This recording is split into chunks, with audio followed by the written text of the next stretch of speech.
Doctor Prasannakumar, advocate, Vanchoor കോടതിയിലും ഹൈക്കോടതിയിലും practice ചെയ്യുന്ന അഭിഭാഷകനാണ്.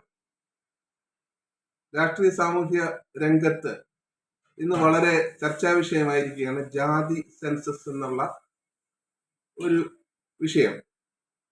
അതായത് സംവരണം സംബന്ധിച്ച് ചർച്ചകളിലെല്ലാം ജാതി സെൻസസ് എന്നാണ് പൊതുവെ ഉയർത്തിക്കൊണ്ടിരുന്നത്.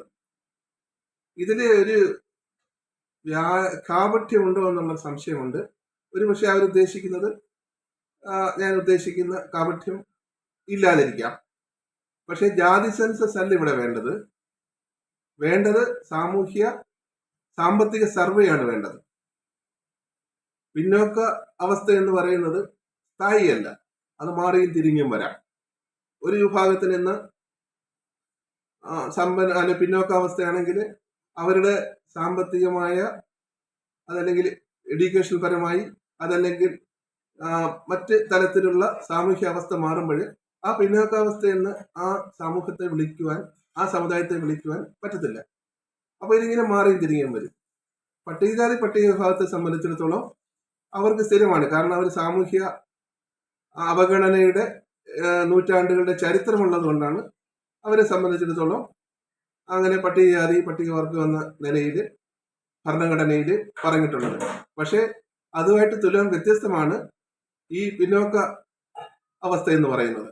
അത് പ്രധാനമായും സാമ്പത്തിക അടിസ്ഥാനത്തിലാണ്. അപ്പൊ അത് കണ്ടുപിടിക്കേണ്ടത്, അവർക്ക് സംവരണം നൽകണോ വേണ്ടയോ എന്നുള്ളത് കണ്ടുപിടിക്കേണ്ടത് അത്യാവശ്യമാണ്. അതിന് അവരുടെ സാമ്പത്തിക പഠനം നടത്തേണ്ടിയിരിക്കുന്നു. അത് മാത്രമല്ല, അവർക്ക് ജനപ്രാതിനിധ്യത്തില് എത്ര ശതമാനം അവരുടെ ജനസംഖ്യ അനുപാതത്തില് കറക്റ്റ് അവർക്ക് കിട്ടുന്നുണ്ടോ, അല്ലെ ഉദ്യോഗ തലത്തില് സർക്കാർ കേന്ദ്ര ഗവൺമെന്റ് ആണെങ്കിലും സംസ്ഥാന സർക്കാർ ലെവലിലും ആ ജനസംഖ്യയുടെ ആ വിഭാഗം ജനസംഖ്യയുടെ പ്രാതിനിധ്യം ഈ രണ്ട് മേഖലയിലും ഉറപ്പാക്കുക. അതല്ലെങ്കിൽ എത്രയുണ്ട്, അതിന്റെ ഏറ്റക്കുറച്ചിലാണ് പിന്നോക്കാവസ്ഥയെ നിർണയിക്കുന്നത്. അപ്പൊ അത് മാറി തിരികെ വരും. സ്ഥിരമായി ഞാൻ പിന്നോക്കക്കാരനാണെന്ന് ഒരു സമുദായത്തിനും പറയാൻ പറ്റത്തില്ല. സ്ഥിരമായി ഞാൻ മുന്നോക്കക്കാരനാണെന്ന് പറയാൻ പറ്റില്ല. ഈ പഠനത്തിലൂടെയാണ് അതായത് പിന്നോക്ക വിഭാഗ കമ്മീഷനെ വെച്ചിരിക്കുന്ന അതിനാണ് ഓരോ 10 വർഷം കൂടുമ്പോഴും ഈ പഠനം നടത്തി അപ്വേഡ് ആൻഡ് ഡൗൺവേഡ് ഷിഫ്റ്റ് ഉണ്ടാകും. താഴെ ഇരിക്കുന്നവർ നാളെ മുകളിൽ പോകാം. അപ്പൊ അതിലൊരു ജാതിക്കല്ല സംവരണം കൊടുക്കേണ്ടത്, ഈ പഠനത്തിൽ ആരാണോ പിറകിൽ നിൽക്കുന്നത്. അപ്പൊ അത് ഒരു എന്താണ്, ജാതി സെൻസസ് എടുത്തിട്ട് കാര്യമില്ല.